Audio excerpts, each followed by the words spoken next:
Hello guys, welcome back to another video of solution. Guys, आज के video में हम सॉल्यूशन के कंसंट्रेशन टर्म्स आगे डिस्कस करने वाले हैं। तो आज के वीडियो में हम जो कंसंट्रेशन टर्म डिस्कस करेंगे वो कैसे होंगे, तो वो टेम्परेचर इंडिपेंडेंट होंगे। कैसे होंगे? Temperature independent. In last two videos में हमने जो कंसंट्रेशन टर्म डिस्कस की थी वो टेम्परेचर डिपेंडेंट थी। आज जो हम डिस्कस करेंगे वो टेम्परेचर इंडिपेंडेंट होगा और आज इन्हीं डिस्कशन के साथ हमारे कंसंट्रेशन टर्म्स कंप्लीट भी हो जाएंगे।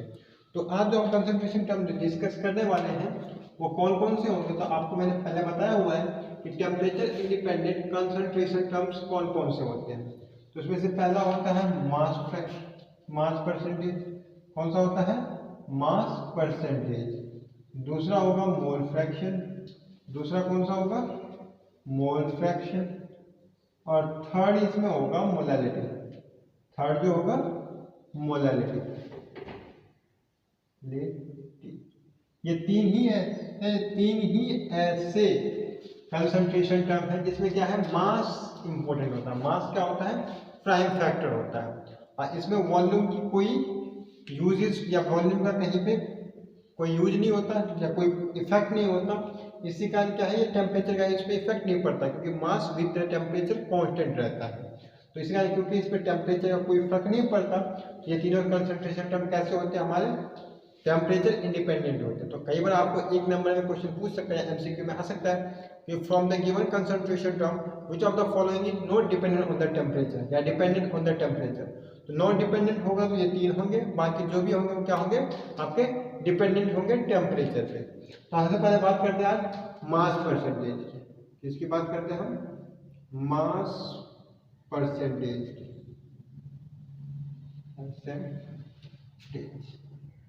ये मास परसेंटेज क्या है?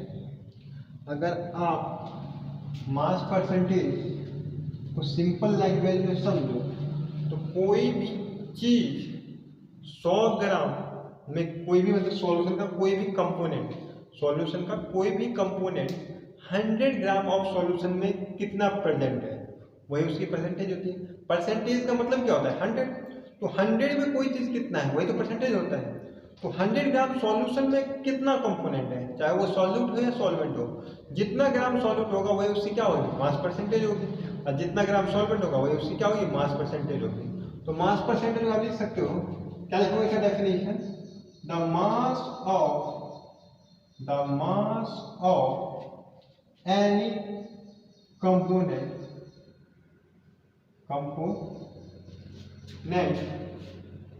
मतलब कौन कौन से? सॉल्यूट और solvent present in 100 gram of solution. 100 gram of solution. Example के से बताता हूं, आपको ज्यादा क्लियर होगा। अगर मैं कहूं 5 gram of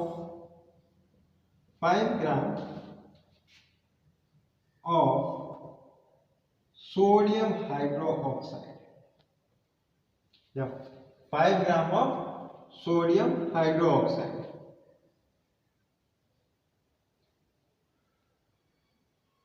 present in 100 gram of its aqueous solution।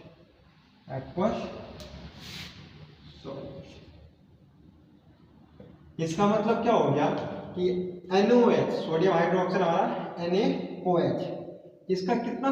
5 ग्राम उसके एक्वा सॉल्यूशन में क्या जाएगा? एक्वा सॉल्यूशन लिया किसका? सोडियम हाइड्रोक्साइड का। सोडियम हाइड्रोक्साइड का एक्वा सॉल्यूशन लिया है। इसका मतलब क्या हुआ कि सोडियम हाइड्रोक्साइड प्लस पानी को हमने मिक्स किया है। और मिक्सचर कैसा होगा? होमोजेनियस मिक्सचर होगा, तभी तो ये सॉल्यूशन है। उनका एक होमोजेनियस मिक्सचर लिया है। तो उसमें हमने क्या लिया है? 5 ग्राम NaOH लिया है। अब बाकी 95 ग्राम हमारा क्या होगा? वाटर होगा। तो अगर मैं इसमें कहूं कि इसका मास परसेंटेज कितना होगा, तो क्योंकि 100 ग्राम सॉल्यूशन में 5 ग्राम NaOH है, तो यहाँ पे मैं NaOH की मास परसेंटेज की बात करूं तो वो कितना होगा? 5%। तो इसको मैं इनडायरेक्टली ऐसे भी कह सकता, अगर मैं क्या कहता कि 5% बाय वेट या 5% by weight of NaOH present in its aqua solution. इतना भी आपको कहता कि 5% by weight NaOH present in its aqua solution, उसका मतलब ये क्या होता है कि उसमें 5 ग्राम क्या है NaOH है और 100 ग्राम सॉल्यूशन है, बाकी 95 ग्राम क्या होता है वाटर होता। तो सिंपल सी बात है, कोई भी कंपोनेंट अब मैं पूछूं कि मास परसेंटेज किसकी वाटर की कितनी होगी तो उसकी 95% होगी। कितनी होगी 95% होगी। तो कोई भी चीज सॉल्यूशन में या कोई भी कंपोनेंट 100 ग्राम सॉल्यूशन में कितना होगा वही उसकी क्या होती है मास परसेंटेज होती है। क्लियर है। तो अगर इस पे न्यूमेरिकल देख लेते हैं इसके बाद, तो न्यूमेरिकल क्या है, एक न्यूमेरिकल चीज देख लेते हैं। देखिए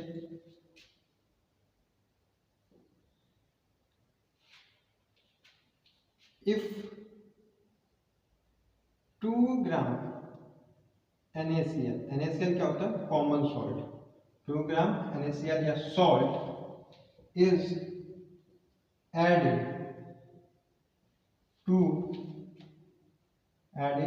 to a salt solution of 2 kg of 200 gram. Find its mass percentage. Find its mass percentage. Clear. तो इसकी मास परसेंटेज निकालनी है। तो हमें क्या कह रहा है कि 2 ग्राम क्या है NaCl ऐड कर रहे हैं किसमें 100 ग्राम 200 ग्राम ऑफ किसमें सॉल्ट सॉल्यूशन। तो देखो सॉल्ट सॉल्यूशन कितना हमारा 200 ग्राम, NaCl है कितना है 2 ग्राम। तो निकालने का जो फॉर्मूला होता है इसका, जो मास परसेंटेज निकालने का जो हमारा फॉर्मूला होता है वो क्या होता है, पहले वो नोट कर लीजिए आप। तो मास परसेंटेज निकालने का फॉर्मूला जो होता है वो क्या होगा, तो mass percentage is equal to क्या होगा, मास परसेंटेज इक्वल होता है मास ऑफ गिवन कंपोनेंट या सॉल्यूशन, कंपोनेंट अपॉन में total mass of solution, upon में total mass of solution into 100। ठीक है, ये हमारा फॉर्मूला होता है। हमें किसका निकालना है, मान लीजिए NaCl का निकालना है, NaCl का मास परसेंटेज निकालना है इस क्वेश्चन में। आपने डेफिनेशन याद लिख लिया हो तो मैं इसको रफ कर देता हूँ। तो ठीक है, तो हमें मास परसेंटेज किसका निकालना है NaCl का। तो mass percentage of NaCl, mass percentage of NaCl कितना होगा, मास परसेंटेज NaCl का। तो इसका वेट कितना है, mass of given component, given component का वेट हमारा कितना है 2 ग्राम, अपॉन में total mass of the solution. तो टोटल मास ऑफ सॉल्यूशन हमारा कितना है 200 ग्राम। लिखने की बस जरूरत नहीं है, आप लिख भी सकते हो 200 इंटू में 100 ग्राम। अगर ये भी लिखोगे तो यहाँ भी ग्राम से ग्राम कैसे कैंसिल हो जाएगा, इसको करोगे तो कितना हो जाएगा, ये 2 पे और यहाँ पे 1 पे, ये हमारा हो गया 1%। तो इसका मतलब है कि 1 ग्राम NaCl 100 ग्राम ऑफ सॉल्यूशन में प्रेजेंट है। क्लियर है, इसको आप नोट कर लीजिए। उसके बाद एक क्वेश्चन हम और देख लेते हैं जल्दी से मास परसेंटेज का, उसके बाद हम बात करेंगे किसकी, मोल फ्रैक्शन। मास परसेंटेज को आप एक क्वेश्चन और देख लीजिए, अब इसको आपको खुद से करना है। क्वेश्चन क्या है, 5 gram of glucose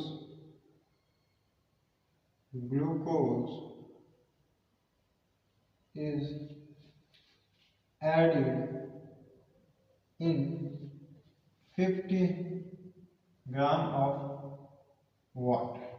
50 gram of water. Find the mass percentage. तो मास परसेंटेज क्या होगा वो निकालना है। तो मास परसेंटेज निकालने का तरीका आपको पता है। मास परसेंटेज क्या होगा, तो ग्लूकोज का मास जिसका निकालना है मास, उसका mass weight of the given component कितना है 5 ग्राम, कितना है 5 ग्राम। और 50 ग्राम क्या हमारा वाटर है। तो क्या क्या ऐड कर रहे हैं नीचे चल के, टोटल मास ऑफ सॉल्यूशन। यहाँ पे अगर आप 50 करो तो आपका गलत हो जाएगा, क्या लेना है टोटल मास लेना है। टोटल मास किसका किसका होगा, तो ग्लूकोज का मास भी होगा 50 ग्राम, वाटर का मास। तो टोटल मास हमारा क्या हो जाएगा 5 + 50, दोनों ही तो मास सॉल्यूशन का होगा। 5 किसका हो गया ग्लूकोज का और 50 वाटर का, इन दोनों को मिला के तो टोटल मास बनेगा। तो हमारा कितना हो जाएगा इनटू में 100, ये हमारा कितना हो गया 1/55, 5/55 तो 1/11। इसको आप ऐसे लिख सकते हो 5/55 इंटू 100, ये कट गया 1/11, 11 को 100 से कैंसिल करोगे तो 9.09%, कितना हो गया 9.09%। तो इस तरह से हम मास परसेंटेज कैलकुलेट कर सकते हैं। क्लियर है, इसको आप नोट कर लीजिए। इसके बाद हम बात करते हैं अपने सेकंड कंसंट्रेशन यूनिट की।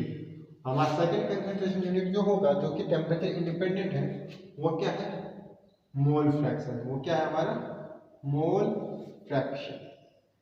मोल फ्रैक्शन हम एक्स से डिनोट करते हैं, और ये बहुत इम्पोर्टेंट है, बहुत इम्पोर्टेंट है। तो मोल फ्रैक्शन क्या होता है, तो मोल फ्रैक्शन होता है the ratio of moles of any component, any given component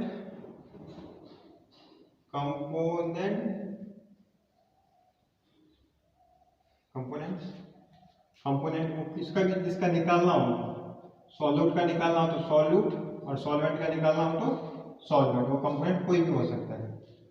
to the total moles present in a solution, present in a solution, total moles present in a solution। ये क्या होता है हमारा मोल फ्रैक्शन होता है। ये किसकी डेफिनेशन हो गया भाई, मोल फ्रैक्शन की डेफिनेशन। तो मोल फ्रैक्शन क्या हो गया हमारा मोल फ्रैक्शन, जो क्या है हमारा x इक्वल टू कितना हो जाएगा मोल फ्रैक्शन इक्वल टू, तो moles of given component equal two moles of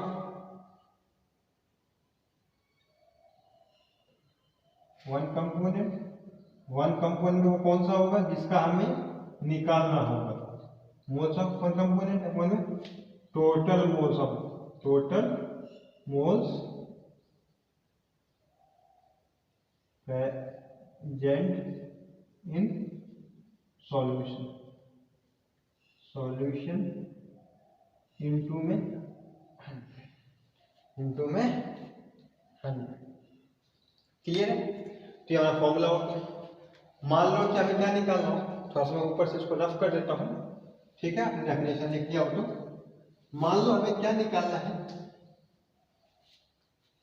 हमें निकालना है, इस सॉल्यूशन को भी रफ करो ताकि हमें स्पेस पर ज्यादा मिल सके।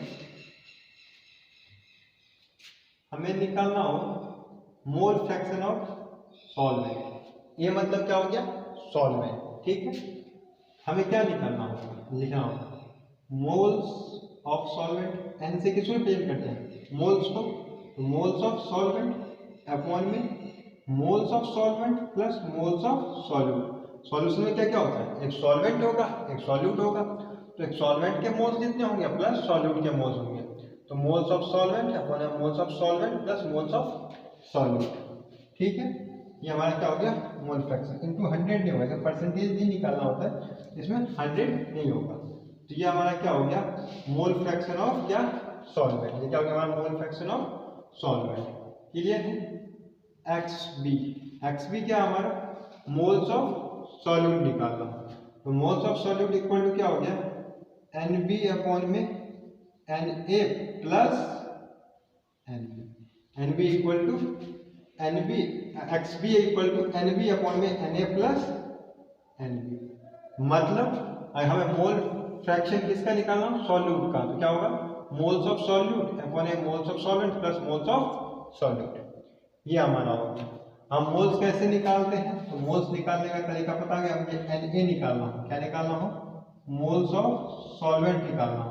तो क्या हो जाएगा वेट ऑफ सॉल्वेंट अपॉन में इट्स मोलर मास। ठीक है? और Nb निकालना हो तो क्या हो जाएगा वेट ऑफ सॉल्यूट अपॉन में इट्स मोलर मास। यानी हो गया। तो इसको और ऐसे लिखोगे तो क्या हो सकता है XA इक्वल टू हो जाएगा आपका WA अपॉन में MA, और सब बड़ा लिखता हूँ ताकि अच्छे समझ में आए आपको, WA अपॉन में MA होल अपॉन में WA MA plus WB MB, और XB सेम इसी तरह से हो जाएगा। यहाँ पे क्या आएगा, ये WB होगा, क्या होगा आपका WB अपॉन में MB अपॉन में WB MB plus WA MA। तो ये ऐसे भी आप लिख सकते हो। क्लियर है? ये हमारा क्या हो गया मोल फ्रैक्शन। एक चीज और याद रखिएगा, mole fraction of solvent plus mole fraction of solute equal to क्या हो जाएगा, आप इन दोनों को ऐड करके देखोगे तो XA प्लस XB क्या हो जाएगा, XA और XB को ऐड करते हैं तो XA plus XB equal to हमारा जाता है NA plus NB whole upon में NA प्लस NB। ये कट गया और क्या क्या हुआ, तो XA प्लस XB 1 है। अगर आपका किसी एक का मोल फ्रैक्शन हमको दिया गया है, मान लो हमें मोल फ्रैक्शन ऑफ सॉल्यूट मालूम है, तो सॉल्वेंट निकालना हो तो हम क्या कर देंगे 1 में से सॉल्यूट का माइनस कर देंगे तब आ जाएगा। अगर हमें सॉल्यूट का निकालना हो तो 1 में से सॉल्वेंट का माइनस कर देंगे तब भी हमारा मोल फ्रैक्शन कैलकुलेट हम कर सकते हैं। तो क्लियर है? ये हमारा क्या हो गया मोल फ्रैक्शन। ठीक है? तो इसको मैं रफ करता हूँ, इसके आप न्यूमेरिकल्स देखते हैं जल्दी से, इस पे हम जल्दी से न्यूमेरिकल्स देख लेते हैं। क्लियर है?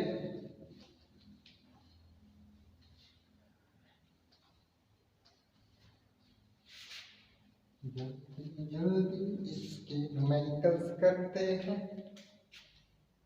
एक क्वेश्चन है, बहुत ही अच्छा क्वेश्चन है। If the concentration of H2SO4 in a battery is 30% by weight, find the mole fraction of H2SO4। क्या कह रहा है H2SO4, H2SO4 का कंसंट्रेशन बैटरी में कितना है 30% बाय वेट। बाय वेट कितना है 30% है। बाय वेट मतलब क्या हो गया मास परसेंटेज हमें कितना दे दिया है 30%। तो H2SO4 का मास परसेंटेज कितना दे दिया है 30%।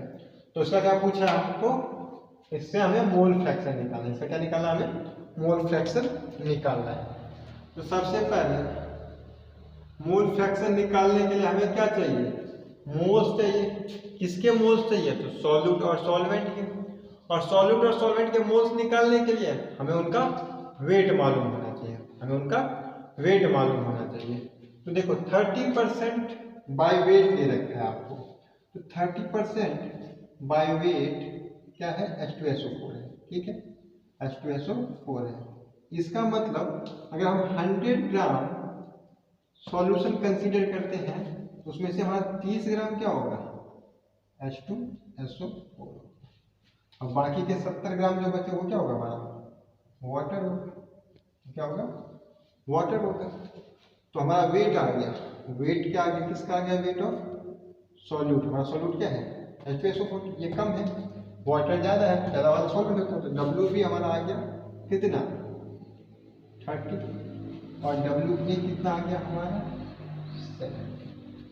आपको पता होगा H2SO4 का मोलर मास कितना होता है, एमबी की अगर मैं बात करूँ तो मोलर मास आप निकाल भी सकते हो, वैसे 98 होता है, मुझे याद है, आप देख लो। H का हो गया 2, एक का होता है हाइड्रोजन का 1, 2 हाइड्रोजन के लिए 2, और इसका कितना हो गया 32, 32 और 2 34, और एक ऑक्सीजन का होता है 16, 16 4 जा 64, 64 और 36 कितना, सॉरी 64 और 32 आपका हो गया 96, और 2 98। निकाल के भी देख लेना, 2 + 32 + 64, ये कितना जाएगा आपका 98। और वाटर का कितना होता है, तो वाटर का होता है 18, 16 और 2 18। तो ये हमारे वेट WB WE आ गया। अब आपको फॉर्मूला हमने पिछले अभी क्या था, उस फॉर्मूले में पुट कर देंगे तो हमारा मोल्स आ जाएगा।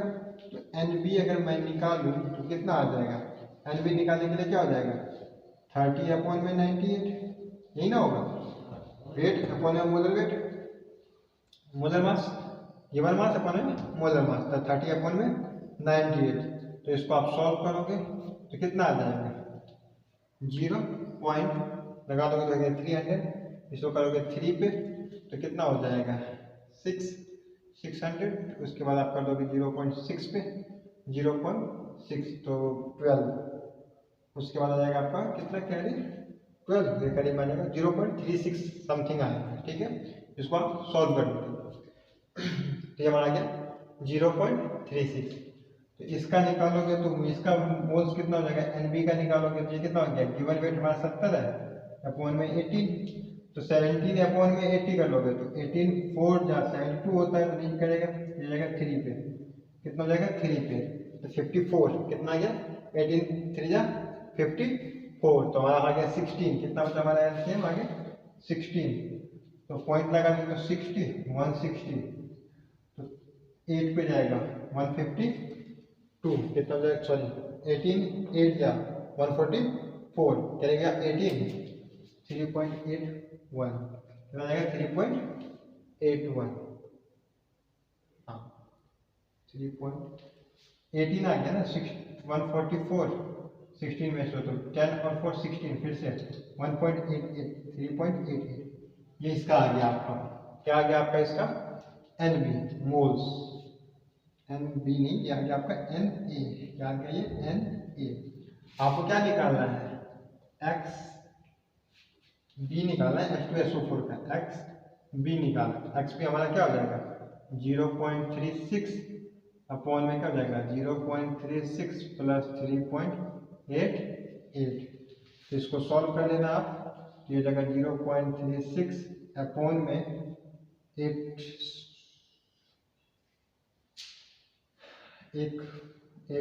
14 कैरी 1 8 3 11 + 12 कैरी 1 4 4.32, इसको आगे सॉल्व कर लोगे आप तो आपका आ जाएगा 0.4 से करोगे तो अप्रॉक्स 9 8 पॉइंट समथिंग आएगा, आप आगे सॉल्व कर लेना। ये हमारा क्या आ गया इसका मोल फ्रैक्शन। ठीक है, तो इस तरह से हमारा हम इसका मोल फ्रैक्शन निकाल सकते हैं, और इस तरह से आपने देखा कैसे हम वेट परसेंटेज को मोल फ्रैक्शन में कन्वर्ट भी कर सकते हैं, एक कंसंट्रेशन टर्म को दूसरे कंसंट्रेशन टर्म में कन्वर्ट कर सकते हैं।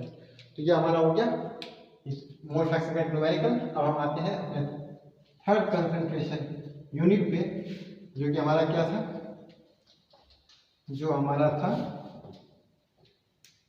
मोलालिटी, और हमारा ये लास्ट कंसंट्रेशन यूनिट भी होगा। तो बात करते हैं मोलालिटी की।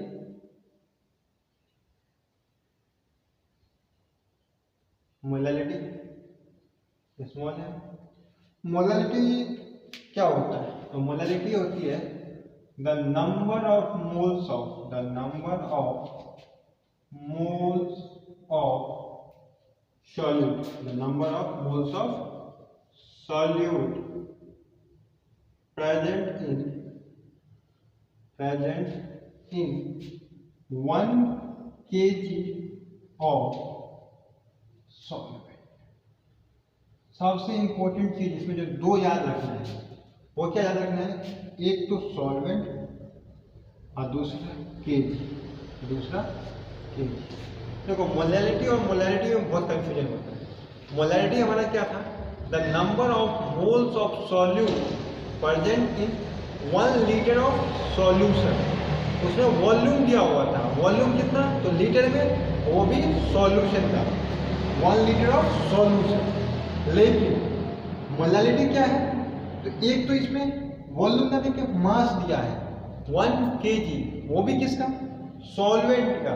कई बार क्या करते हैं बच्चे, मास तो याद रखते हैं 1 kg, लेकिन सॉल्यूशन में याद रखते हैं सॉल्वेंट, याद रख के सॉल्यूशन के लेते हैं 1 kg ऑफ सॉल्यूशन। नहीं, मोलैलिटी क्या होता है, moles present in 1 kg of solvent. 1 kg solvent में कितना हमारा मोल्स होगा सॉल्यूट का, वो हमें मोलैलिटी बताता है। क्लियर है? तो मोलैलिटी क्या है, number of moles of solute present in 1 kg of solvent. 1 kg solvent में कितना kg या कितने मोल्स सॉल्यूट के होंगे, वो हमारी मोलैलिटी बताएगा। तो मोलैलिटी इक्वल टू, इसको स्मॉल m से डिनोट करते हैं, वो क्या हो जाएगा, तो मोल्स ऑफ सॉल्यूट अपॉन में वॉल्यूम कह रहा हूं, mass of solvent in KG. ठीक है, mass of solvent in KG. तो m इक्वल टू, मोल्स कैसे निकालते हैं हम, गिवन वेट अपॉन में मोलर वेट।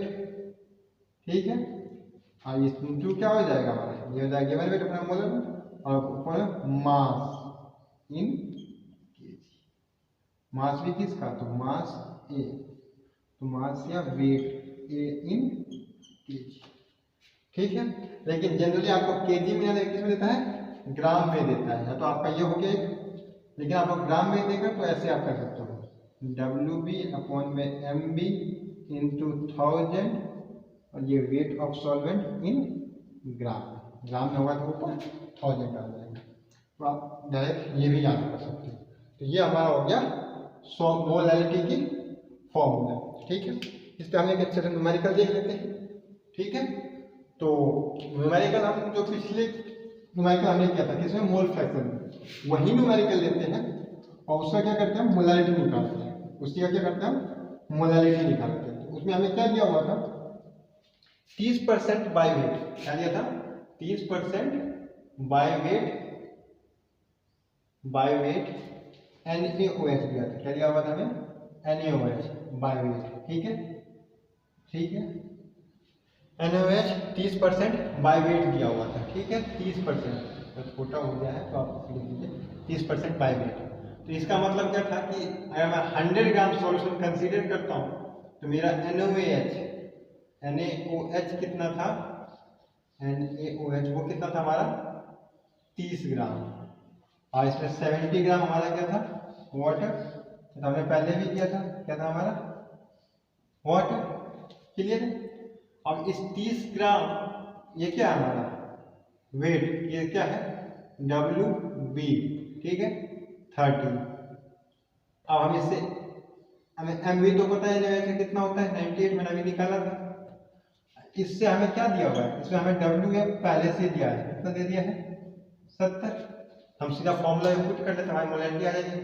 क्या हो जाएगा 30 अपॉन में 98 इंटू, ये भी क्या है ग्राम में है, तो क्या होता है, ग्राम में था तो 1000 अपॉन में 70।